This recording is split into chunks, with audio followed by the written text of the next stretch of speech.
Hello, students. This is part two of the post-World War II America um, Ed Puzzle assignment. So I'm going to talk about this information, and you have to do some Ed Puzzle questions accordingly. Up here it says Marshall Plan. It was a U.S. plan to rebuild Europe and Japan economically after World War II. Actually, the Marshall Plan was more geared towards rebuilding Europe. So this gentleman right here, Secretary of State George C. Marshall, under Harry Truman, he also served as a general during World War II. He put together an economic package to help rebuild the economies in Western Europe. And it's very important for you to understand that under the Marshall Plan, the goal was to protect and expand democracy. And we learned that democracy means that people rule, people vote for their leaders, people have individual freedoms and rights, and express their concerns to the government.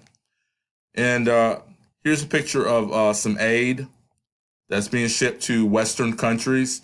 So the Marshall Plan was geared towards Western Europe, not Eastern Europe, because we have this rivalry between the Soviet Union at this time. We're not going to help countries that are going to be against us.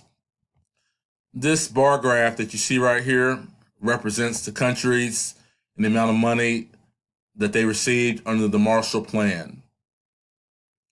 You notice all these countries are in most of these countries are in Western Europe.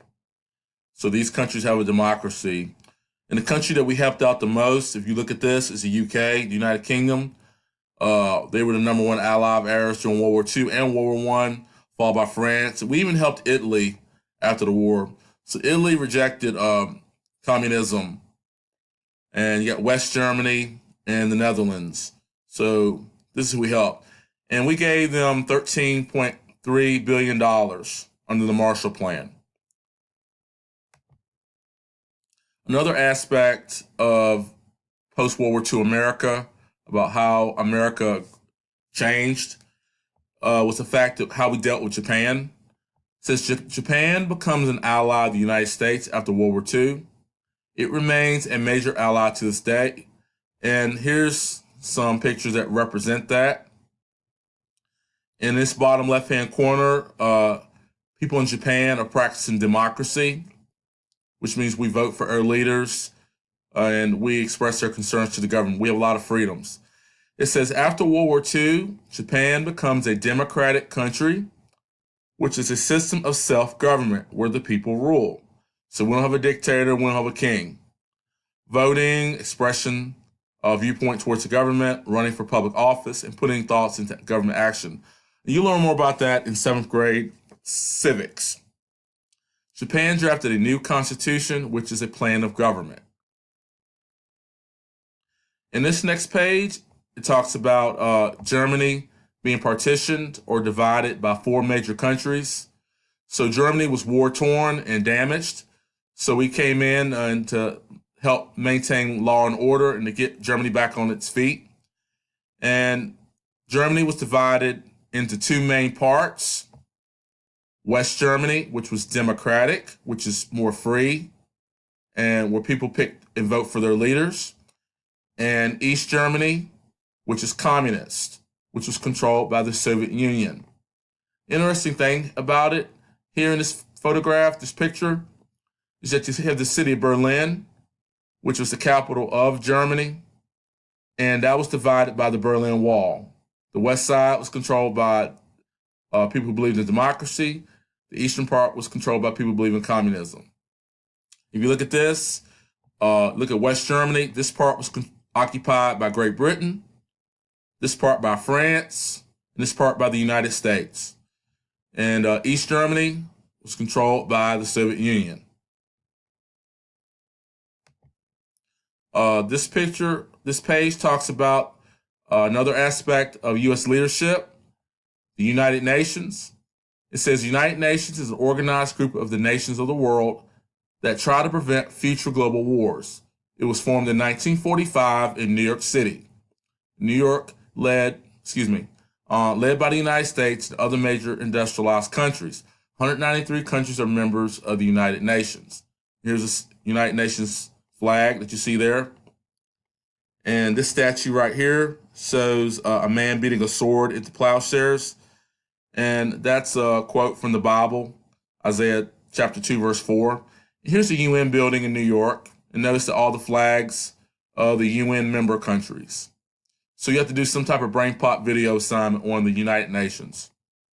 And where it says, let us beat our swords into plowshares, sword represents war, and plowshare represents peace. So the goal is to maintain peace in the world. On this page, it talks about how America changed from a wartime to a peacetime economy.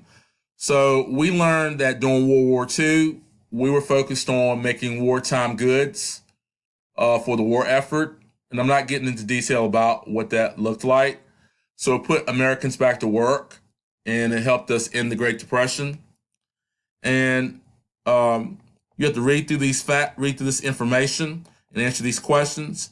I'm gonna go ahead and read through it. First one says, with rationing of consumer goods over, businesses converted from production of war materials to consumer goods. And that's talking about like cars and ready-made clothes, furniture, home appliances, things that consumers buy in the store. Everybody's a consumer. And then the question to that says, how and why did business production of goods and services change after World War II? So over here it changed because our country, the businesses changed from making goods for the war to making goods that we use in our home, consumer goods. Next, it says Americans purchase goods on credit. Credit means you buy now and you pay later. And people went to businesses when they bought stuff, they could set up installment plans, which means you pay on it in increments and in months amount of time. You don't have to pay for it all in one lump sum.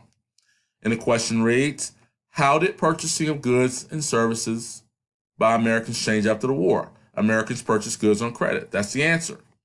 Then it says, the workforce shifted back to men, and most women returned to full-time family responsibilities. Then it says, how did the American workforce change after World War II?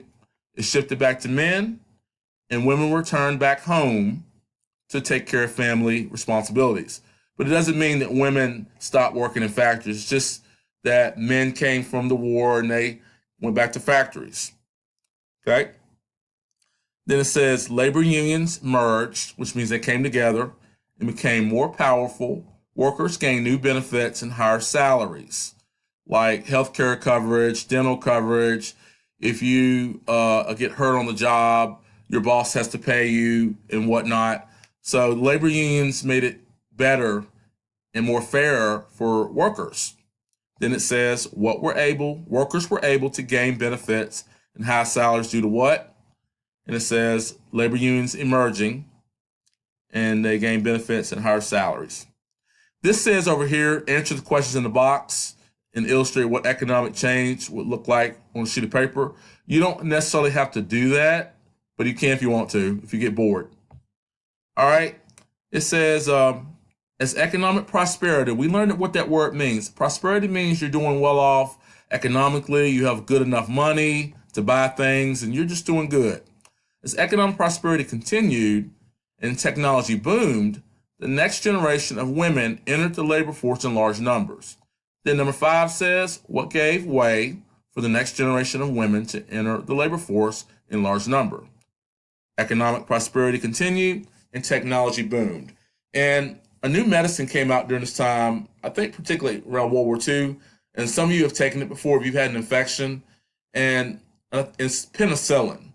So penicillin came out during this time, and a lot of other medical advancements and technological things. Here's just a picture of Marshall Plan payments. I already showed you this before. And let me go back here. This talks about the Cold War, and this is going to be part 3 of the post-World War II module. So I'm going to go ahead and talk about this page real quick, and I'm going to stop it, the video. So we got the Cold War, which lasts from 1947 to 1991. And when you have cold weather, it's not always cold because you have some days when it's warm, you have some days when it's hot. So this Cold War wasn't a war that happened in the wintertime or happened when it snowed.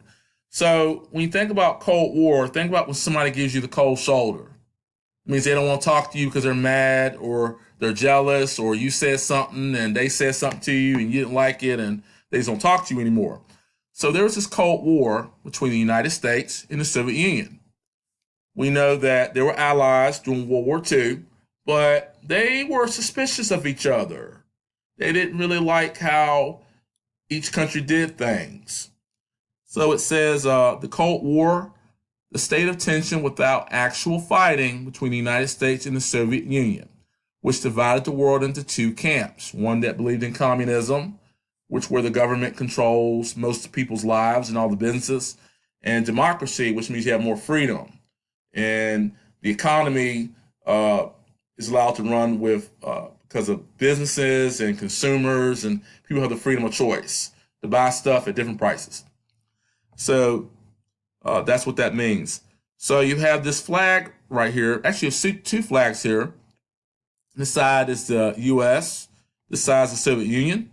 And I got this cool, neat political cartoon here. We have Uncle Sam, which represents the U.S. You got the Russian bear, which represents the Soviet Union.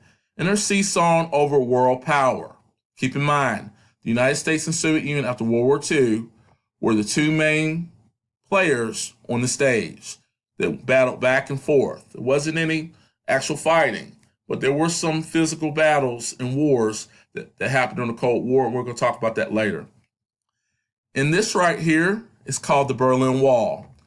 This Berlin Wall became a symbol of the Cold War. And this Berlin Wall was built in 1961 by the government in East Germany, which was under the control of the Soviet Union. And this wall also represented oppression. Oppression means they hold you down. You don't have a lot of freedoms. So this lady's looking over to the other side, wondering how it was. And this is a map of the city of Berlin. And this line right here is the Berlin Wall. So this Berlin Wall, which was 26 miles long, divided the city of Berlin. It separated families from each other. And it was really a sad time. We'll talk more about that later. So make sure you've completed all your questions, and thank you for listening. Part 3 is coming up.